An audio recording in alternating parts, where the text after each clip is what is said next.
my name is Lee Doherty, and I am the Executive Director of the Literacy Network of South Berkshire.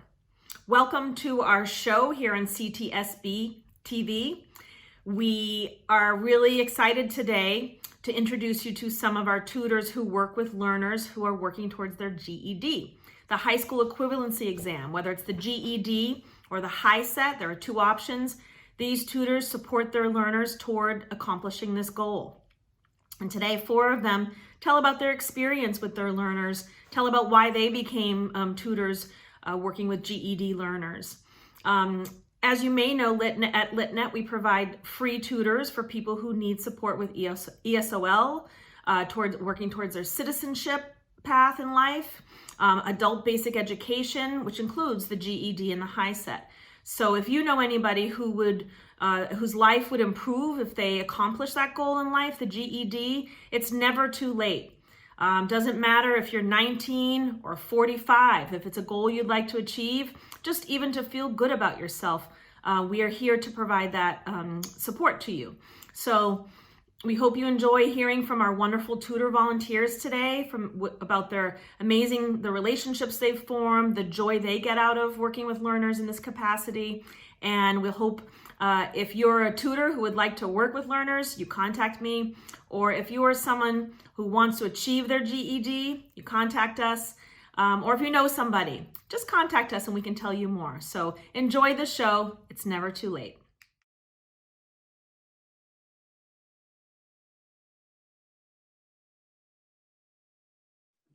Welcome to the Literacy Network of South Berkshire Presents. Today, our show features tutors who work with learners who are working towards their GED or their Hiset exam, the high school equivalency exam.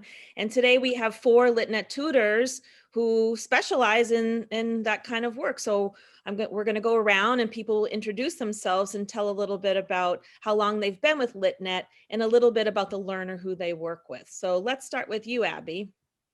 Hi, my name is Abigail Rogers McKee. I'm a board member on LitNet, and I've been tutoring with LitNet, I don't know, about 5 years, I think, something like that. And I've tutored both for English, but also my focus lately has been on tutoring for the math Hiset. And right now I don't have a student, but I did have a student for several years, and she was able to pass the test with flying colors. So, and it was a really enjoyable experience. Thank you. Marty. Yeah, my name is Marty Sennett. My wife and I moved to Stockbridge about 3 years ago, and I started working with LitNet almost immediately. First with language students, then a citizenship student, and most recently with high school equivalency students. I do everything except math, not my strength. So. Great. Then we'll go to Kathy, who math is her strength. That's right. Hi, I'm Kathy Dean. I think I've been tutoring with LitNet about 5 years. Before that, I used to I used to do reading for the blind in Lenox, but they moved. And so I ended up at LitNet. And yes, I tutor in math. My background is math and computers. I've had a number of students. Actually, the first student I had actually passed the test. I didn't think she was ready, but turns out she was. I now have I've had a couple of other students in between, and I now have a new student who is being tutored both in English and in math. So she's getting a lot of help, and she's quite enjoyable to work with. Sandra. Yes, my name is Sandra Rosenblum. I've been with LitNet, I believe, for maybe 5 months. And I've been tutoring a woman, mostly in the reading language arts area, because I just found that it was too much to do both the math and the language. I've also found it very enjoyable. And she's somebody who actually was born in this country and educated here, but for some reason just did not manage to graduate from high school and now has decided that she would like to take the exam. And I also find it very enjoyable.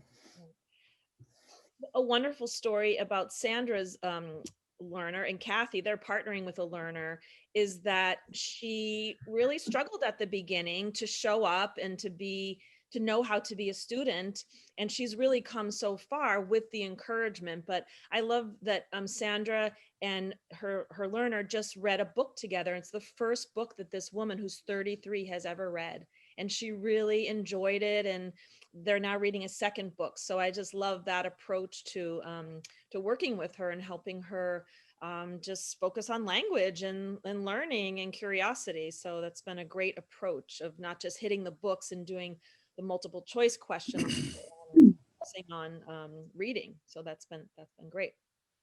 So at LitNet, we offer uh, ESOL tutoring, the citizenship. Why the GED? Why is that what you love as a tutor? So why do you choose that? I mean, I choose it because it's really something that can help make the learner's life better. You know, both of my students have an objective of getting their high school degree so that they can go on to do something further. You know, they in one case, it was a technical school.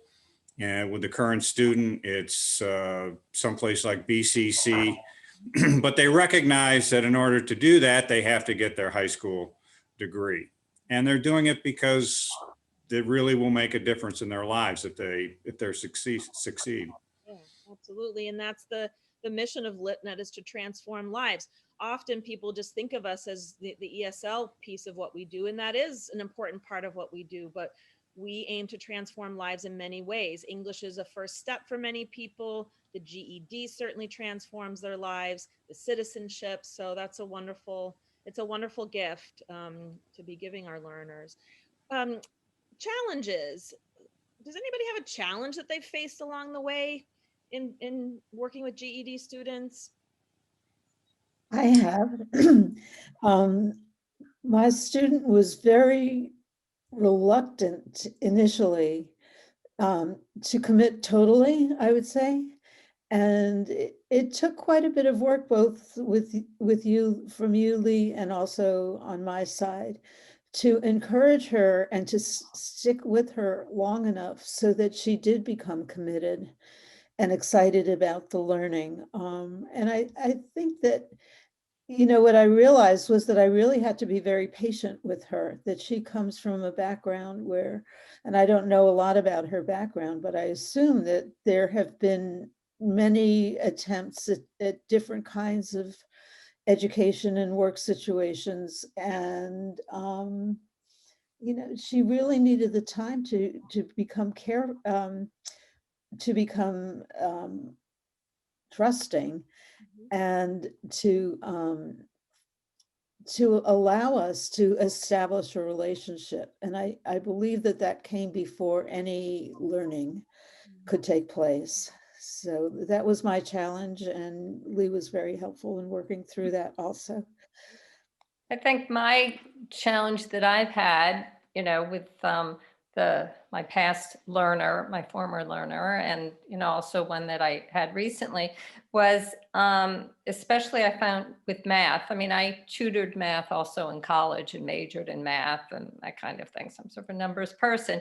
And I found particularly in that area that you need to do lots of problems, lots of exercises, that just doing 2 problems is not enough, because you're going to be taking a time test. And so you don't have time to think about if you look at a problem, even though it's multiple choice, you don't have 10 minutes to look at the problem. You have to know what to do very quickly. And so the challenge is when our learners, you know, have their lives of their own, many of them have children, jobs, and so forth, to get them to, you know, to devote the time and find the time to do the homework.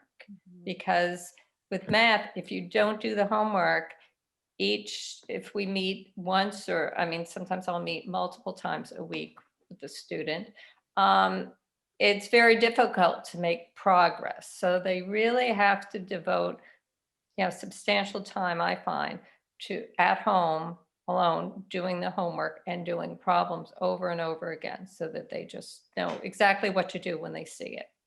Yeah, I would second that for sure. I think also with math, my experience has been so many people have had bad experiences with math where they've had, my theory is they've had teachers who don't like math. And so as a result, you kind of have to overcome that. And I think having tutors that love math, you can transmit that to the student and make them realize that it's not this horrific thing that's kind of standing in front of them like this wall that they can't get over, to help them have confidence. And so I think, especially for our student, we share a student, the trust that you've built, I think, I can build on that in terms of helping her to have confidence that she can do math. I mean, a lot of it is just, you can really do this. It's not impossible. I agree, because actually one of the biggest payoffs to me was after working with my student, the one who passed the Hiset, and partway through, at the beginning, I said, "Do you like math?" And she said, "I don't know." Yeah. And about halfway through, she said, she said, "Math has become my favorite subject." Yes. I'd rather do math than do the English part or whatever. She really, and I was like, yes, she Yes. said, "You've made me really like math." So Yeah. I thought, above and beyond everything else, that I felt like our connection, and we really had fun together. I mean, we'd actually, laugh about it. And, that was really good, I think, for both of us, that, to instill that in her, for her to find that herself, that she actually enjoyed it. Yeah, I mean, it really is the psychological barrier for many people, and not only for people that haven't graduated from schools. I mean, I'm sure all of you have friends who are like, math. I Yeah, also find that's that, me. sorry. I also find that that the reading and language arts is crucial to the ability to do the math portion of the Hiset. And for the learner that Kathy, you and I share, her reading, I believe, holds her back. Her reading comprehension, and just the experience of being able to identify what she is looking for in a word problem. So, they really go hand in hand. And so I think it's great that we can focus on both, and one of us focuses on one and the other focuses on the other, because they do go hand in hand for the exam. Yeah, I totally agree. And I think especially with math, it's the words, every word matters. There's no word in a math problem that's there for no reason. So you kind of have to learn to read differently than you would just read a book or read an article in a magazine. Yeah, I think that's true across all the disciplines. Language is foundational. And my current student is a non-native speaker. And we're doing as much work on vocabulary as anything else. We're working on language arts, but it's a real challenge for her, among other things. Both of my students had life situations that were challenging. The first one that I worked with on social studies had a diagnosed learning disability and some pretty serious physical issues to deal with as well, and hadn't been in school in 15 years. So the idea of learning how to learn again and learning how to deal with academic material is maybe the first challenge. And both with that individual and with my current student, I think, as Sandra noted, establishing a level of trust, trying to introduce some fun into the process, take away some of the apprehension, is all important to moving forward. And I think celebrating the wins with Sandra in the beginning, Sandra was very patient and her learner was not showing up and not showing that she was interested. And Sandra almost gave up. And I really had to remind this learner why do you want this? You have a wonderful person who's a teacher who's you're not going to get a better tutor. This is your time. She's a 33-year-old woman. I said, you want this to improve your life. And it's almost like going to the gym. Like, it's hard to go to the gym, but why are you going? You're going for these reasons, and keeping, that in sight. And then she started to show up, and they formed a relationship, and now Kathy's in the picture. And I was really happy the other day. I was able to deliver her a brand new laptop. She was doing this all from a smartphone as well. So now a donor donated a laptop, and she's the first person I gave it to, because I'm so proud of the work that she's done. And it's because of her relationship with Sandra and now with Kathy, and she believes in herself. And when we think she maybe has a learning disability, certainly a learning deficit, certainly a weak foundation, but Yeah. we're going to work as hard as we can to help her achieve this. And I mean, there is the possibility that the test isn't something that some of our learners can achieve, but she's building confidence and she's becoming more educated, and that's positive in itself. So it's just a wonderful thing. Tell me about the test. So there's the GED and the Hiset. Can one of you explain the difference between those two tests and options? I don't know like the ins and outs of both because I've only tutored Hiset, but I know that I went to an informational meeting at some point where they were talking about the two a few years ago that was sponsored by, or that a lot of LitNet tutors went to. And from what I could gather, as far as just the math test is, and I think this has changed a little, the GED also had more advanced material a little bit. I think they had trigonometry and some more, I'm not sure that they had calculus, but they had, a little more advanced material. I think that's changed, but also the way you take the test was different. That the Hiset, you can request to take it as a paper test, which my student did because she also had vision problems and things like that. And that the GED, you have to really be very at ease with the computer and the mouse, and you have to draw things with the mouse and things like that, whereas the Hiset is multiple choice. So you'll see it, even if you take on the computer, it's choosing the answer. The GED, I think you have to, like on a graph, actually, use a mouse or whatever. So to me, the Hiset seemed sort of not necessarily easier, but just to me, a more learner-friendly test. And especially, I think for someone who's where English may not be their first language, I think that it was just, so that's the route we went. So I don't really know, the GED that well.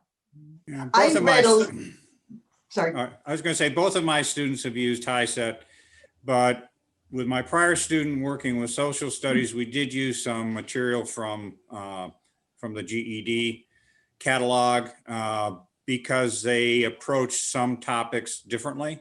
Mhm. And I found it was helpful and reinforcing to what we were working on in the Hiset curriculum.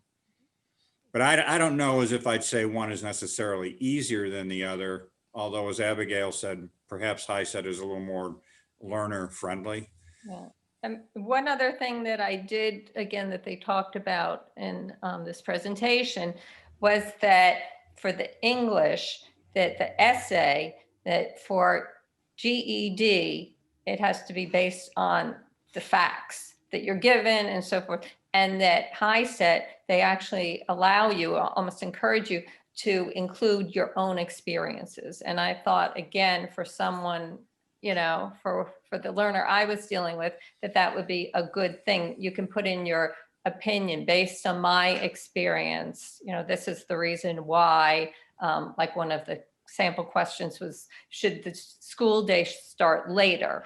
Which a lot of school systems are thinking. So she could think back to her own experience, whether she thought it would be better to get up earlier and have school because she had to, help babysit children in the afternoon, that kind of thing. That you can put in, and the GED does not want that. They want it based on facts. That's what we were told. So again, that's a little different. Some of it's just recognizing these differences when you're studying for the test. But both tests I'm sorry. are seen as you've achieved it. Yeah. You Mhm. learned In your high school, Massachusetts, you get your, we'll call it your GED. I mean, that's what you should call it, your diploma, no matter which test you take.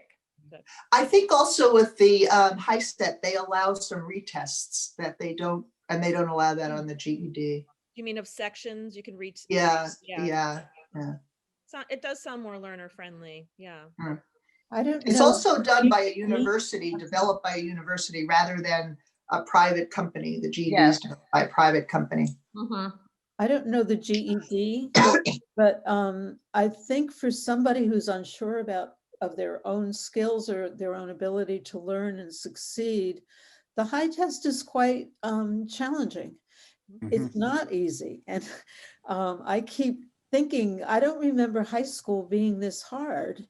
Of course, I was in the middle of everything, but to look at it from my learner's perspective, she was not successful the first time around. And it can be I think, overwhelming and intimidating. Just jump in and have to learn how to do this test. So, I try to remember that. And like Martin said, we have a lot of fun and we laugh a lot. So I really do think that helps. Mhm. Yeah, one thing that neither of my students understood going in was that the passing requirements for the Hiset are not the same as what they remembered from high school. You need to, in each section, you need to achieve 8 out of 20 and 45 out of 100 overall to achieve the certificate. Now, with my social studies student, we strove to score much better than 8 out of 20 on all of our practice tests. I really wanted him to be consistently at 65 to 70% to allow a little cushion for the actual test. But and that's actually where he scored when he took the final test, which was well over the minimum.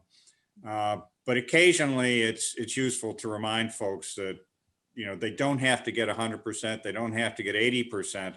They can be successful, and it does no negative reflection on them, but they can be successful at a lower level.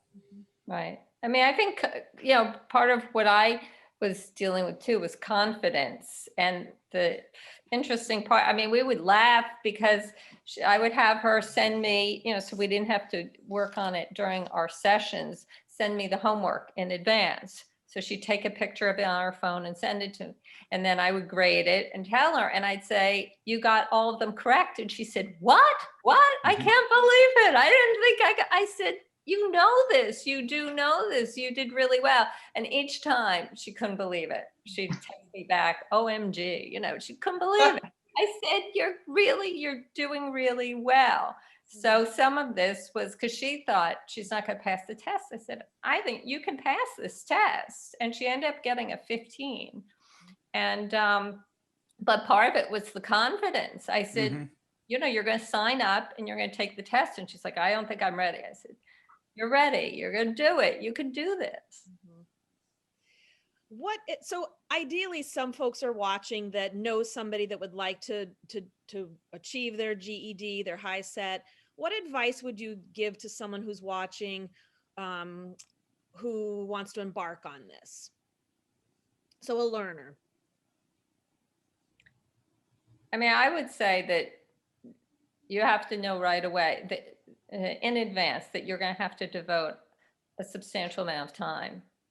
I mean, and consistency, at least for the math, I think is really important from week to week, and doing the homework, and that you can do this and you've got someone to help you who's been through this before, and, we can help you. You can do it, but you have to be able to invest the time to do it, especially, I think, with all the tests, but the math, to me, if you aren't going to do the problems or the homework, you know, and you just don't have the time, then I think you should wait until you do, because otherwise you're going to end up getting to a certain point very, very slowly, possibly getting frustrated and then having to go back and start over again. So, but if you have that time to do it and, you know, you're willing to sort of, you know, get through to the end, we can help you do it, and, you know, you can meet the challenge. Yeah, I think that's right. The commitment up front to take the time and particularly to be consistent. Mhm. It's very difficult if a learner skips a week or two. You know, they lose they lose a lot of ground, Mhm. and then you have to go back and make it up. But if they're willing to do that and they're able to be patient with themselves, Mhm. they can succeed.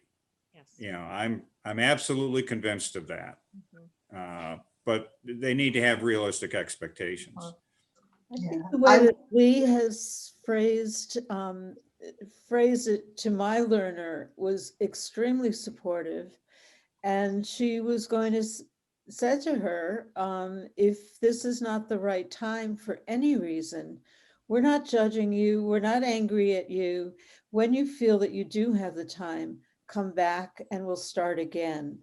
So as Mr. Rogers said, just do it. If you think you want to do it, just do it. And if it's not the right time or not the right combination of tutor and learner, you know, the agency is very, very supportive and understanding of that. Yeah, I would agree with everything that was said. And I also think that if someone is committed, that if you've had bad experiences in a classroom, it's very different having a one-on-one tutor than it is Mhm. in a classroom where perhaps you're not understanding something and you're nervous about asking about it. You know, it's different and it's more supportive. And I think for a lot of people, it's a much better way to learn. Mhm. I think this is a great, perfect ending to a wonderful conversation.